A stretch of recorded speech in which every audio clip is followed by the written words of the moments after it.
Bienvenidos a una emisión más de Educación y Conciencia. Soy Conchita García, comenzamos.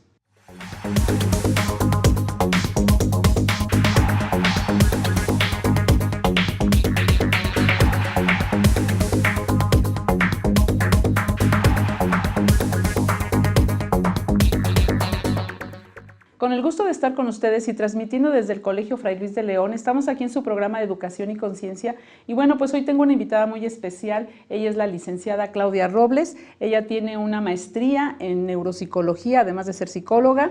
Y bueno, pues nos va a platicar ella sobre el tema de las dificultades que se enfrentan los profesores en el aula. Bienvenida, Claudia. Muchas gracias, Conchita. Me da mucho gusto que estés aquí porque, bueno, pues ya en un programa pasado estuvimos platicando sobre la neuropsicología. Precisamente es un tema que pues está muy reciente, que todavía no todo mundo tiene el dominio o conoce de qué se trata, ¿no? Y en el programa anterior que estuvimos grabando vimos pues algunos beneficios que puede tener, ¿no? Entonces ahora quisiéramos ver cómo puede esta ciencia poder ayudar al profesor cuando se enfrenta a ciertas dificultades, ¿no? Y tú, pues como ya profesional, puedes saber cuáles son las principales dificultades que enfrenta el profesor en un salón. Sí, claro, mira, las principales dificultades que se presentan dentro del aula obviamente vienen generadas por la sociedad, ¿no? O sea, en primera instancia tenemos que pensar como en la sociedad en la que estamos, en la que nos estamos desenvolviendo, donde hay un cambio impresionante día con día, ¿no? La tecnología, la facilidad de la información, pues los cambios de la dinámica familiar, la dinámica social, todo eso genera que seamos una generación totalmente diferente, ¿no? O que tengamos en el aula a niños diferentes, ¿no? Se habla de estas generaciones Z, que son generaciones que nacieron ya con una tecnología, ¿no? Y eso hay que tomarlo en cuenta para ver cómo está afectando dentro del aula, ¿no? Eso es como lo primero que tenemos que tener en cuenta, ¿no? La sociedad, porque si no visualizamos esos cambios generacionales, no vamos a poder identificar realmente la dificultad. Las dificultades que se presentan obviamente cambian de nivel a nivel, ¿no? Pensando en preescolar, ¿no? que es bueno, la base, que es una de las más importantes porque ahí es donde el niño va a desarrollar, digamos, como los cimientos de la pirámide o de un edificio. Ahí es donde es lo más importante que se tiene que fomentar para que todos esos cimientos estén bien establecidos y a partir de ahí se pueda seguir construyendo sin ninguna dificultad o balanceo. Las dificultades que se presentan, por ejemplo, en preescolar, las podemos dividir como en diferentes clasificaciones. Una serían como los problemas escolares, ¿no? O sea, sabiendo que las dificultades son todas las causas o todos los factores que intervienen que el desempeño del niño o del adolescente o el adulto no son los correctos, ¿no? Entonces, por ejemplo, los problemas escolares son todos estos problemas que vienen de forma externa y duran un periodo, ¿no? Es temporal. Por ejemplo, ¿qué pasa con un pequeñito que tenemos y los papás se divorcian?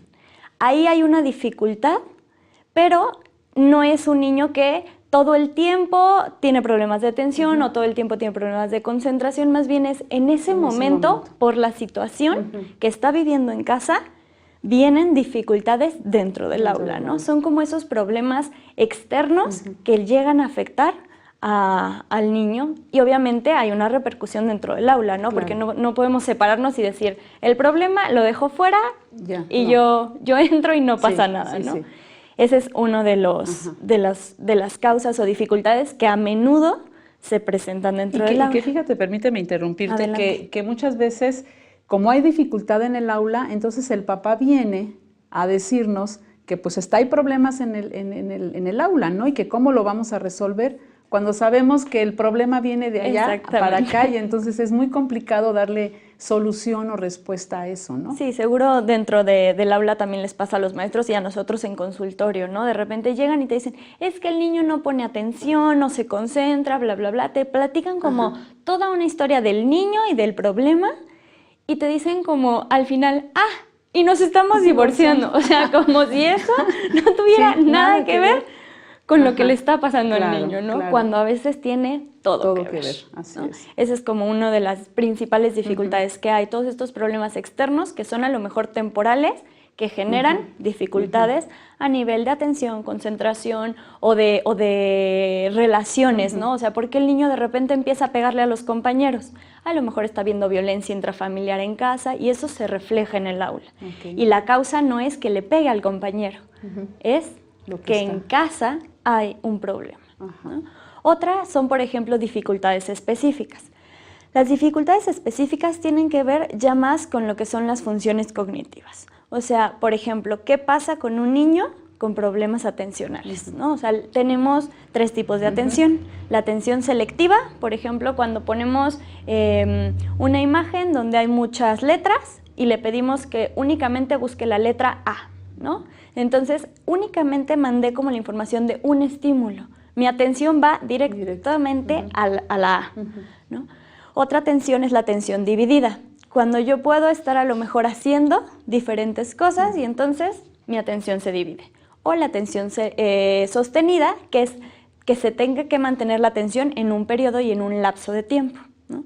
Estos 3 tipos de atenciones pueden estar, a lo mejor una está mucho más elevada que otra y entonces se generan dificultades específicas dentro del aula, o en memoria, o en lenguaje. Ya son como dificultades mucho más puntuales que las maestras dicen, por la experiencia que han tenido, también desarrollan como una parte del ojo clínico, ¿no? Dicen, es que algo raro pasa ahí, a lo mejor no te saben decir como el término o tal cual, pero dice, es que yo veo que no va a la par que los demás, ¿no? Si bien tenemos que tener en cuenta que no todos los niños avanzan al mismo ritmo, pero sí hay como unos parámetros, ¿no? Si se sale del parámetro es ahí donde uno dice, ahí algo está pasando y es una señal de alarma, ¿no? Otro de los problemas o dificultades dentro del aula es la parte conductual, que yo creo que es la que más pega a los maestros, a los alumnos, a todos, ¿no? O sea, ¿qué es lo que se presenta como muy común? Y eso sí va, no varía tanto en los niveles, ¿no? Por ejemplo, lo que es la agresividad, impulsividad, falta de límites, ¿no? Esa parte de falta de límites es como muy importante tocarla.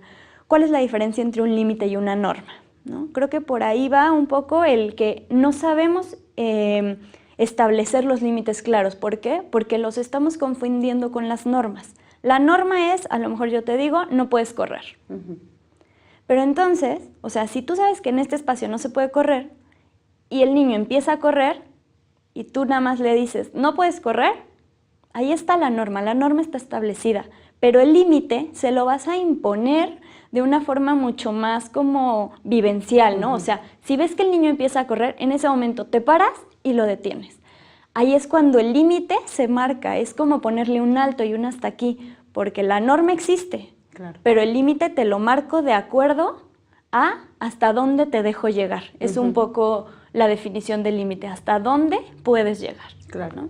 Entonces, obviamente, ese es uno de los problemas que dentro del aula están viviendo las maestras, ¿no? O sea, le ponen las normas, le ponen los límites, pero el niño las quiere brincar y brincar y brincar. O esta transgresión de las reglas, ¿no? O sea, que no pueden respetar la regla. Es como no lo toques y a fuerzas quieren tocarlo, ¿no? Otra parte es la falta de empatía. Y esta falta de empatía nos genera, obviamente, problemas en las relaciones sociales, porque no se logran poner en lugar de la otra persona para poder decir, bueno, ¿y qué siente, no? Y si yo le pego, ¿hasta dónde lo afecto a esa persona? Eso también afecta mucho. ¿No? Entonces ya aquí estamos viendo como varias como clasificaciones, por así decirlo, ¿no? Que todos los días se enfrenta el profesor en el aula, ¿no? Sea de un nivel pequeño, sea a nivel secundaria, preparatoria. Entonces aquí vuelven a salir los límites, ¿no? Por ejemplo. Y yo preguntaría, bueno, yo puedo tener un criterio en un límite y tú puedes tener otro criterio, ¿no? De decir, bueno, es que yo no lo dejo moverse de aquí y yo te digo, bueno, pero es que yo de acá. Entonces, también eso, pues no hay algo establecido, cada familia tiene sus propios criterios y entonces cuando llega al aula, pues también eso no es que no tenga límites, a lo mejor el límite lo tiene, pero lo tiene muy amplio. Sí, muy laxo, ¿no? Como entonces, de a veces sí, a veces no. Entonces, yo creo que ahí sí tendríamos como que los papás fijarnos muy bien en esa parte, porque mira, nosotros, pues por las experiencias de los colegios que tenemos y aquí en el Fray Luis de León pasa mucho que, maestra, por favor, por ejemplo, que se corte el pelo. es que no quiere ir a la peluquería, entonces por favor dígale que se tiene que cortar el pelo, si no, no va a entrar, ¿no? O por favor no hagan paseos porque yo no tengo dinero, entonces ¿para qué hacen un paseo donde yo le voy a tener que decir que no porque no tengo dinero? Entonces estamos viendo que los papás no se quieren enfrentar a poner el límite o a decirle al hijo no porque no puedo, porque también eso es aprendizaje, ¿no? Entonces nos dificulta mucho a nosotros porque quisieran los papás que nosotros pues hiciéramos muchas cosas acá, entonces a veces nos dicen, el otro día un papá me decía, ¿no? de preparatoria ya de los últimos años, maestra, ¿qué van a hacer? Los muchachos están tomando mucho ahora. Entonces yo le digo, a ver, ¿qué van a hacer ustedes? Porque aquí en el colegio no, ¿qué cree? Sí, que aquí claro, nada. aquí no toman. ¿No? Entonces, ¿qué van a hacer ustedes allá afuera? Porque finalmente es allá donde toman, ¿no? O por ejemplo, necesitan traer pláticas de prevención sobre el uso de las redes sociales, porque ya y les traemos a la PGJ, y les traemos, bueno, miles de instancias para que les den. Pero yo les decía el otro día, pero es que aquí no se da. Yo lo hago como prevención, donde se da es en su casa, ¿no? Y luego a horas que ni siquiera son 3 de la mañana y están conectados, ¿no? Entonces, ahí es donde el papá tiene que tomar esa responsabilidad que de repente nos quiere delegar porque, pues, el trabajo, ¿no? Sí. Yo trabajo todo el día, no lo veo, y entonces cuando lo veo, pues ni modo de que yo te esté poniéndole límites y le esté diciendo y le esté volviendo, entonces, pues no, o sea, que lo haga la escuela, yo me quedo, pues, en el apapacho, ¿no? Pero no le toca esa responsabilidad, no le toca nada más apapachar, ¿no? Le toca educar, formar, porque ellos son los primeros educadores, no somos nosotros.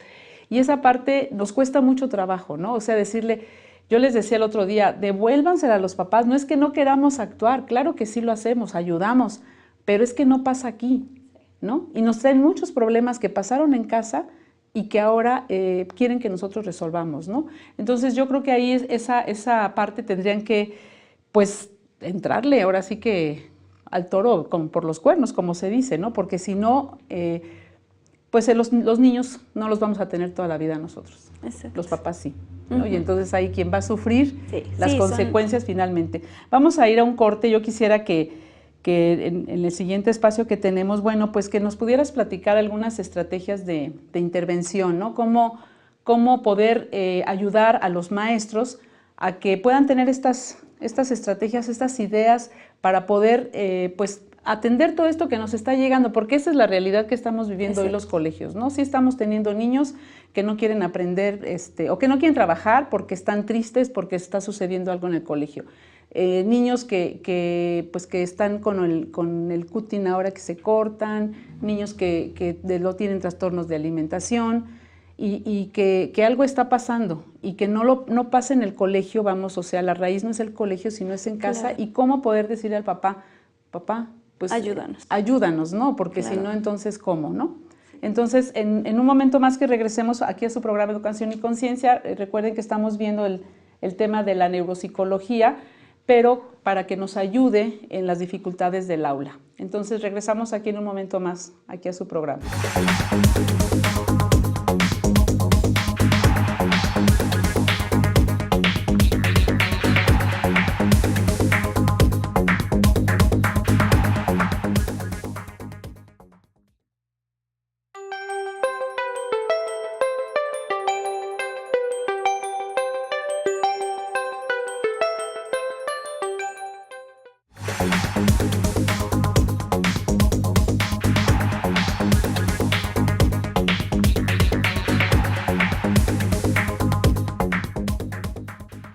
Regresamos aquí a su programa Educación y Conciencia y estamos viendo el tema de la neuropsicología, pero apoyada para el aula, ¿no? Para poder enfrentar esas dificultades en el aula y pues también con algunos papás porque ya vimos que están relacionados, ¿no? No podemos hacer nosotros mucho si los papás no nos ayudan.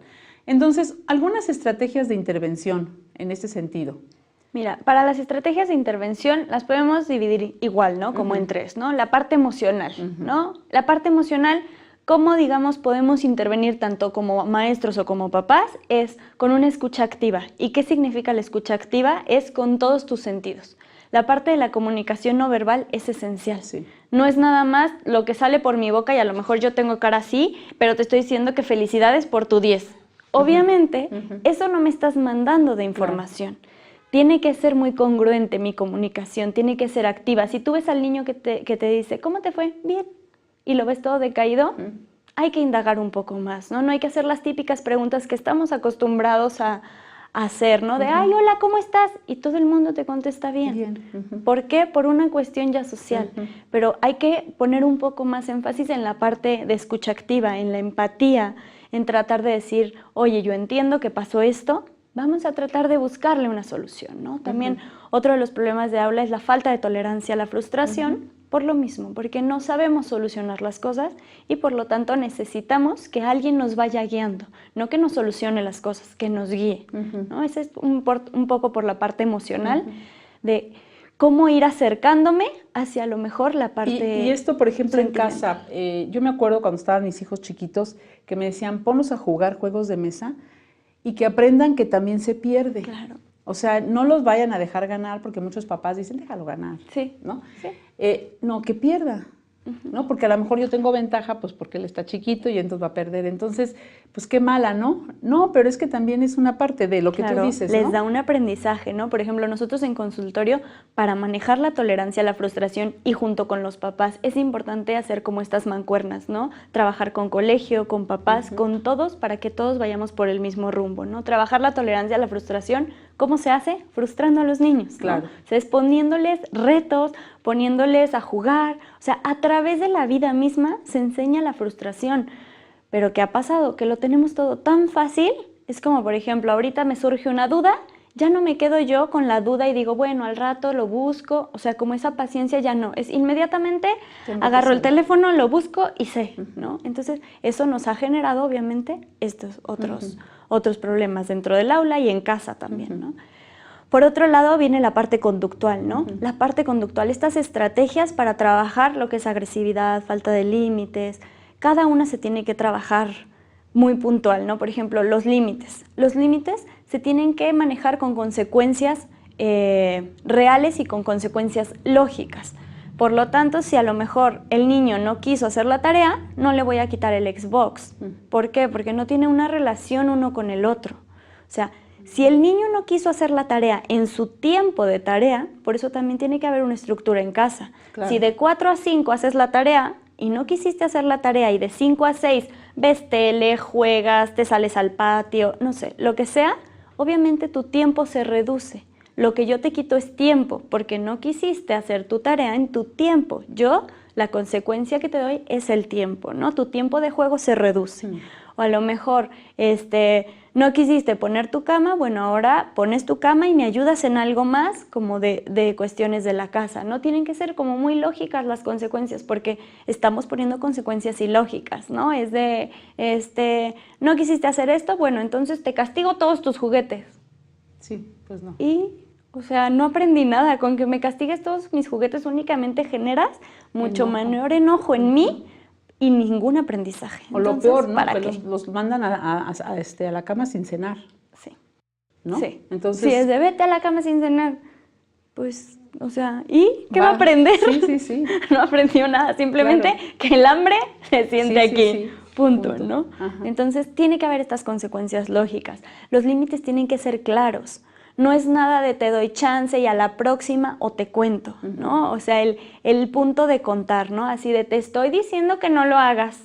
Ya ven para acá, te cuento una, te cuento dos, y tú así de no. O sea, ¿por qué le vas a contar? No, tiene que haber una flexibilidad en el límite. El límite es pum.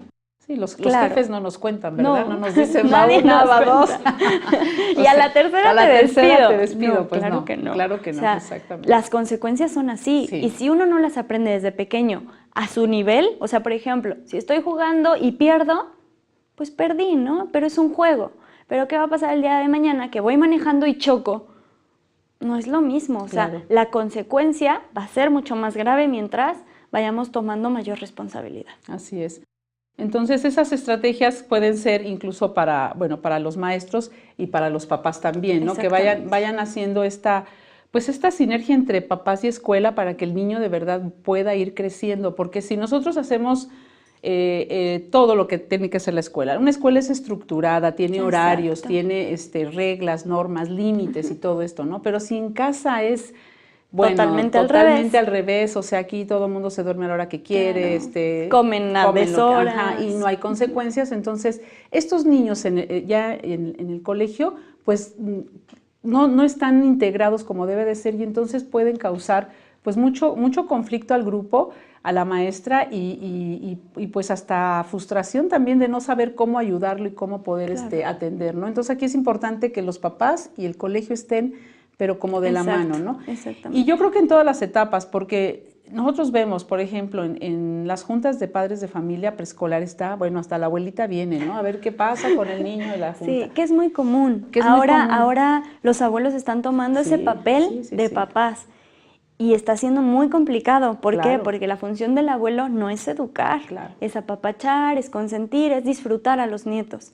Pero ahora, por la sociedad, por las mamás que trabajan, se ha pasado el rol de educar a los abuelos. Y eso ha generado, pues obviamente, sí, porque son muy permisivos, porque no les toca ya educar, además, ¿no? Y pues va a doler estar yo como marcándole a mi nieto, ¿no? Entonces, esa es una. Y la otra, bueno, también que de alguna manera, cuando ya son mayores, cuando vemos las juntas de preparatoria, pues ya no vienen, ¿no? Ya no les interesa mucho esa parte, y no es porque pues queramos que estén ahí como en preescolar, pero el acompañamiento yo creo que sí es importante todavía, pues todavía son menores de edad, están por tomar una gran decisión, qué es lo que van a estudiar, y muchas veces esos muchachos se sienten muy solos porque ya los papás no vienen a verlos a nada, no hay una exhibición de pintura, y pues yo pinté, me esforcé, pero hoy nadie vino de mi casa porque pues como yo ya estoy grande, y todos trabajan, nadie se da el espacio. Cuando es un pequeñito de preescolar, todo el mundo se da el espacio, ¿no? Entonces,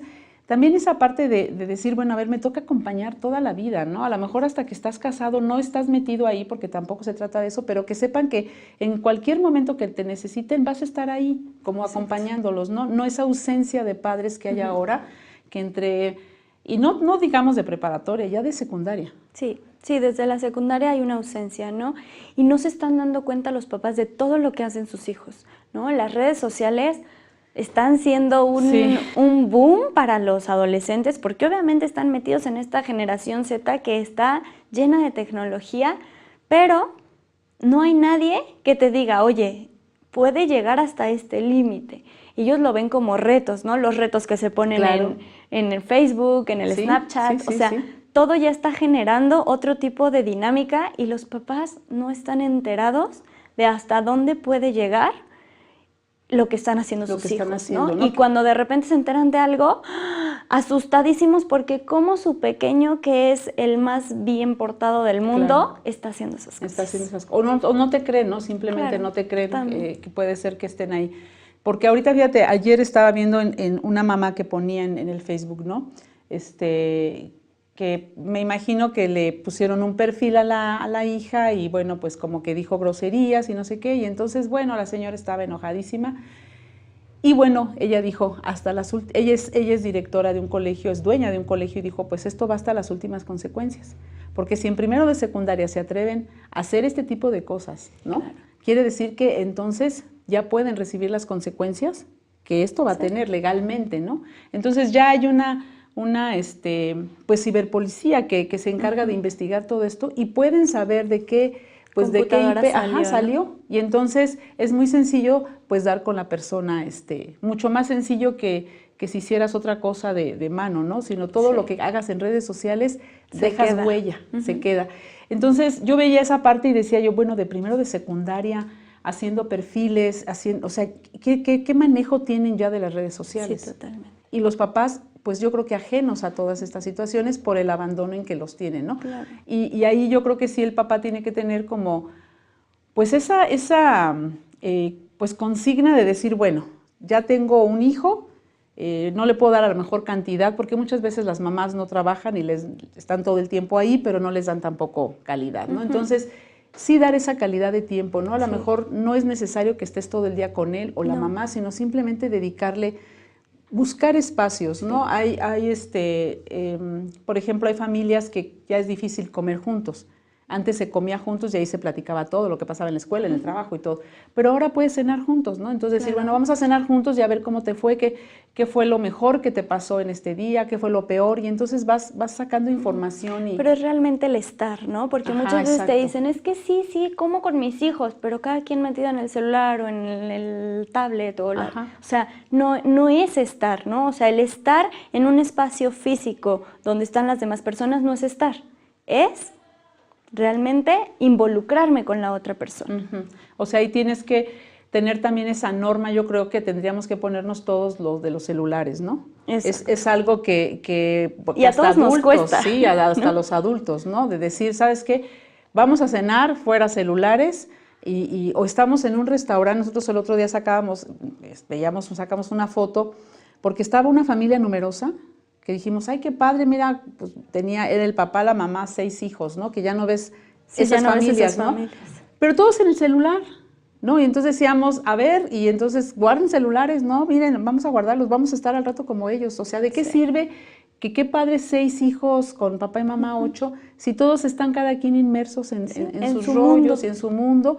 Y además, quién sabe hasta en qué cosas, ¿no? Entonces, yo creo que también esa parte del límite de ponernos los adultos con los aparatos electrónicos. Sí, somos el modelo. Todo es a partir del aprendizaje. Entonces ahí que queden los papás este tip de ir poniendo también ellos normas, ¿no? Y modelar, como tú dices, ¿no? Exactamente. Pues el tiempo se nos va terminando. La verdad es de que muy interesante todo lo que nos has compartido. Yo espero que toda esta información, bueno, pues vaya directamente a maestros que están trabajando con los niños, que presentan estas dificultades, y sobre todo a los papás, que son los primeros educadores y que son los que van a dar la pauta de cómo van a ser sus niños, pues a todos los lugares donde van, ¿no? A futuro. A futuro. Sí, lo más importante es involucrarte y saber que las consecuencias del día de hoy, que a lo mejor te parecen mínimas, pueden tener una consecuencia a futuro. Entonces, mejor empezar a formar y educar desde que son pequeños y todavía poder acompañarlos. Claro. Así como decían antes, ¿no? Yo me acuerdo que mi mamá decía, prefiero verte llorar yo ahorita y no después de estar llorando yo. Entonces, yo creo que retomar todo lo que se ha perdido de antaño y poner más intención y más, ahora sí que voluntad de hacer las cosas, de educar, ¿no? Sí. Te agradezco mucho, Claudia, que hayas venido y me gustaría pues, que después pudieran venir a otro programa. Claro, hay mucho que compartir y hay mucho que pues ilustrar y bueno, pues nos vemos la próxima semana aquí en Educación y Conciencia.